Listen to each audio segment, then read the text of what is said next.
Actually sir मेरे को 3 महीने से प्रॉब्लम शुरू हुई थी। हाँ। उसके बाद में जो है धीरे धीरे ये बढ़ती चली गई। मैं सर्जरी में खड़ा होता हूँ 10 से 15 मिनट खड़ा होने के बाद में मेरे को बीच में बैठना पड़ता है। डर कुछ नहीं है। डर नहीं है, ओटी तो हमारा रोज का काम है। आप तो कुछ नहीं है सर। तब तो अपने वाले ही लोग हो। सर नहीं सर, पूरा कॉन्फिडेंस आपकी वीडियोस देखकर और फिर पर्सनली आपसे आके मिले तो बिल्कुल भी मतलब लग नहीं रहा है कि ऑपरेशन वाली फीलिंग लेनी। जैसी फिजियोथेरेपी बंद करी तो 10-5 दिन बाद फिर वही कंडीशन शुरू होगी। मेडिसिन भी ली। चलने में सर ये है कि अगर 500 मीटर या 1 किलोमीटर भी मैं चलना चाहूँ नॉर्मली तो चल सकता हूँ, लेकिन उसके बाद में फिर धीरे धीरे ये ऊपर की तरफ पेन जाता है और फिर नीचे भी आता है। मेरे को ये बताइए कि कितना टाइम हो गया आपकी सर्जरी को? 18 आवर्स। 18 आवर्स कल शाम को करी थी और आज आप डिस्चार्ज होकर जाने के लिए तैयार हैं। बिल्कुल। स्पाइन एंडोस्कोपी के बारे में आपका क्या रिव्यू है, कैसा लगता है? बढ़िया लगा सर। किस तरह की सर्जरी लगी आपको? ये एकदम मतलब कोई डर नहीं, कुछ नहीं, ऐसा कुछ लगा ही नहीं कि मतलब ऑपरेट होने जा रहा है या कुछ भी ऐसा। कोई सीरियस बात है? ओटी के इंट्रा ओटी भी जो है मतलब सारी बातें करते रहे और वो सब। मेरे को जो ग्लूटल मसल पेन निकलता था खड़े होने के बाद भी, अभी वो एकदम फ्री लग रहा है। कब आपने चल के देख लिया? हाँ काफी चला हूँ अभी। कितने % नंबर देंगे हमको? 10 of 10 सर। 10 of 10, 10 में से 10 पूरे, ये तो 100% नंबर दे रहे हैं। सर बहुत अच्छा फील हो रहा है कि रिलैक्स हैं अभी। हाँ, कितने इतनी देर भी नहीं खड़े हो पाते। तो वकार भाई हमारे पेशेंट हैं आज। वकार भाई खुद ओटी टेक्नीशियन हैं। भैया आप कौन कौन सी सर्जरीज कराते हो? सबसे पहले तो ये बताओ। तो सभी कराता हूँ sir, laparoscopy, gynae, urology, general काफी कुछ कराते हैं और काफी सारी जगह काम भी करते हैं। तो वकार भाई खुद बहुत ज्यादा मेहनती हैं और मैं मतलब थोड़ी जलन भी हो रही थी मुझे कि इतनी मेहनत करते हैं। इतनी सारी जगह जाके सर्जरी करते हैं। तो वकार भाई को L4 L5 डिस्क है। आप मुझे थोड़ी सी हिस्ट्री दो, कब से परेशान हो आप इस डिस्क से? एक्चुअली सर मेरे को 3 महीने से प्रॉब्लम शुरू हुई थी। हाँ। उसके बाद में जो है धीरे धीरे ये बढ़ती चली गई। ठीक है। बीच में मैंने थोड़ा जो है खेलना शुरू किया। मुझे लगा खेलने से जो है थोड़ा हो सकता है घूमने फिरने से थोड़ा कम हो जाए, लेकिन वो बढ़ा ही। मैं सर्जरी में खड़ा होता हूँ 10 से 15 मिनट खड़ा होने के बाद में मेरे को बीच में बैठना पड़ता है। मतलब लॉन्ग टर्म? अब क्योंकि सर्जरी तो ऐसी चीज है सर, 2-4 घंटे खड़ा होना कोई बड़ी बात नहीं है। कोई बड़ी बात नहीं। और सीरियस काम है, बहुत सीरियस काम है। हाँ होता है सर। तो उसमें आप खड़े नहीं हो पा रहे हो? नहीं। तो जबकि ओटी टेक्नीशियन मुझे तो ऐसा लगता है कि एक्चुअली डॉक्टर से ज्यादा इंपॉर्टेंट होता है, क्योंकि डॉक्टर को तो कुछ ज्यादा आइडिया नहीं होता कि इंस्ट्रूमेंट क्या है, कहाँ है। तो ओटी टेक्नीशियन अगर खड़ा नहीं हो पा रहे तो ये बहुत सीरियस प्रॉब्लम है, डॉक्टर के लिए भी और सर्जन के लिए भी और पेशेंट के लिए भी। तो वकार भाई ने सोचा कि अब एंडोस्कोपी करा ली जाए। तो एंडोस्कोपी कराने वकार भाई आए हुए हैं और इनकी हम ट्रांसफोरामिनल एंडोस्कोपी करेंगे L4 L5 लेवल पे। तो मेरे को सबसे पहले बताओ, डर कितना लग रहा है? डर कुछ नहीं है। डर नहीं है, ओटी तो हमारा रोज का काम है। आप तो कुछ नहीं है सर। तब तो अपने वाले ही लोग हो और पता है बीबी वीकेंड में होने वाली है। कोई सीरियस बात नहीं है। नहीं कोई। मैम आपको तो थोड़ा डर लग रहा है? सर नहीं सर, पूरा कॉन्फिडेंस आपकी वीडियोस देखकर और फिर पर्सनली आपसे आके मिले तो बिल्कुल भी मतलब लग नहीं रहा है कि ऑपरेशन वाली फीलिंग लेनी है। कोई सीरियस फीलिंग आ रही है? लग रहा है कि बिल्कुल अभी तक तो कुछ भी नहीं लग रहा है। हमने आगे भी ऐसी उम्मीद करते हैं कुछ नहीं लगेगा।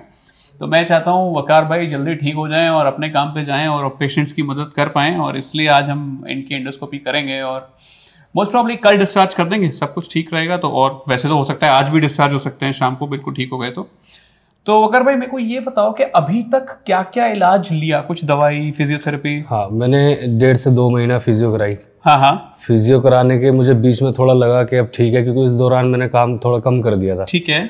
ड्राइव भी कुछ कम कर दिया था। उसके बाद में जैसी फिजियोथेरेपी बंद करी तो 10-5 दिन बाद फिर वही कंडीशन शुरू होगी। मेडिसिन भी ली। अच्छा, दर्द एक ही पैर में रहता है? नहीं, दर्द एक पैर में नहीं, पीछे ग्लूट में पेन आता है। ग्लूटियल एरिया में? तो दोनों ग्लूटियल एरिया में रहता है कि एक ग्लूटियल एरिया? दोनों में आता है सर। ज्यादा किस में आता है? ज्यादा राइट में आता है। ज्यादा राइट में। तो प्राइमरीली राइट ग्लूटियल एरिया ज्यादा परेशान करता है और 10-15-20 मिनट से ज्यादा खड़े नहीं रह सकते। हाँ, उसके बाद और चलना चाहे तो कितना चल सकते हैं? चलने में सर ये है कि अगर 500 मीटर या 1 किलोमीटर भी मैं चलना चाहूँ नॉर्मली तो चल सकता हूँ, लेकिन उसके बाद में फिर धीरे धीरे ये ऊपर की तरफ पेन जाता है और फिर नीचे भी आता है। और अनकंफर्टेबल सिचुएशन है। मतलब वो ऐसा नहीं है कि नॉर्मल लाइफ जी पाए और परेशान हो रहे हो। और मैम के साथ रहते हैं, देखती होंगी कि रोज सेम परेशानी झेलना, इट्स कॉम्प्लिकेटेड। तो ठीक है, वकार भाई की एंडोस्कोपी करते हैं और फिर से पूछेंगे सर से आप कितना रिलीफ हो मेरे को बताना। ठीक है? बिल्कुल सर, बिल्कुल। ओके। तो वकार भैया हमारे पेशेंट हैं और मेरे को ये बताइए कि कितना टाइम हो गया आपकी सर्जरी को?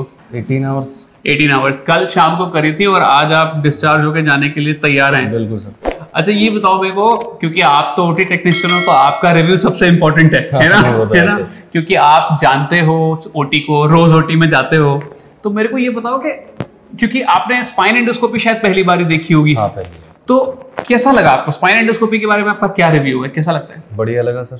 किस तरह की सर्जरी लगी आपको ये? एकदम मतलब कोई डर नहीं, कुछ नहीं, ऐसा कुछ लगा ही नहीं कि मतलब ऑपरेट होने जा रहा है या कुछ भी ऐसा, कोई सीरियस बात है? ओटी के इंट्रा ओटी भी जो है मतलब सारी बातें करते रहे और वो सब जो है, हाँ मतलब हम लोग बात ही कर रहे थे एक्चुअली, गप लड़ा रहे थे मतलब कुछ भी ऐसा लगा ही नहीं कि कोई सीरियस बात ऑपरेट होने जा रहा है, कोई बड़ा ऑपरेट होने जा रहा है, कोई सीरियस बात हो रही है। और लोकल में थे तो आपको जैसे पैर एडजस्ट करना है या कोई बस वही थोड़ा बहुत अनकंफर्टेबल हो रहा था, लेकिन वो एडजस्ट करते हुए सब कुछ ठीक है। और मतलब लोकल में होने का ये फायदा है कि आप बात करके बता सकते हो, कोई भी दिक्कत हो रही है। अच्छा ये बताइए, हमारे हॉस्पिटल की सर्विसेज और हमारी क्लिनिकल एक्सपर्टीज आपको सब बढ़िया लगा? सब कुछ ठीक लगा एकदम। पहले के मुकाबले कितने % बेटर फील कर रहे हैं? एक्चुअली जो प्रोसीजर जहाँ पंचर हुआ है, बस वो एक पेन है हल्का सा, बाकी जो मेरे को जो ग्लूटल मसल पेन निकलता था खड़े होने के बाद भी, अभी वो एकदम फ्री लग रहा है मेरे को। कब आपने चल के देख लिया? हाँ काफी चला हूँ अभी, खूब चल के देखा। अब आपको ग्लूटियल एरिया में पेन नहीं हो रहा है? दोनों साइड कंफर्टेबल हो गया? दोनों साइड कंफर्टेबल। तो कितने % नंबर देंगे हम तो? 10 of 10 सर। 10 of 10, 10 में से 10 पूरे, ये तो 100% नंबर दे रहे हैं। देखिए ओटी टेक्नीशियन से तो नंबर मिलने चाहिए। नहीं सर बिल्कुल, एकदम बढ़िया, अच्छा लगा, बहुत अच्छी बात है। मैम कैसा लग रहा है सर को देख के? अब बहुत अच्छा फील हो रहा है कि रिलैक्स हैं अभी। हाँ कितने इतनी देर भी नहीं खड़े हो पाते थे, मतलब ये कि पेन आ रहा है तो हाँ मतलब ज्यादा देर खड़े होते हैं बीच में मेरे को बैठना पड़ता था, बैठने के बाद में फिर 2 मिनट रेस्ट लिया, फिर खड़े हुआ तो दिक्कत होती थी। हाँ और मतलब आप बता रहे थे कि आप कल बता भी रहे थे वीडियो पे शायद कि सर्जरी के बीच में भी बैठना पड़ता था। हाँ वो तो मतलब 15 मिनट अगर मेरी पोजीशन थोड़ी ऐसे होती है सर्जरी करते हुए, तो उस बीच में जो है यहाँ से पेन स्टार्ट होता था और जब सीधा होता था तो थोड़ा और नीचे तक आता था, नीचे आ जाता, फिर पूरा ये एकदम फिक्स हो जाता था और फिर बैठना पड़ता था। फिर बैठना पड़ता था। तो एक्चुअली लंबर डिस्क में ये प्रॉब्लम होती है, बट अब वो प्रॉब्लम ठीक हो गई है, तो आई एम वेरी हैप्पी, आप बिल्कुल ठीक हो गए। और मैं चाहता हूँ आप जाओ और वापस से सेवा वाले काम में लग जाओ। बिल्कुल सर, बिल्कुल, थैंक यू सर। चलिए जी, थैंक यू जी, थैंक यू सर।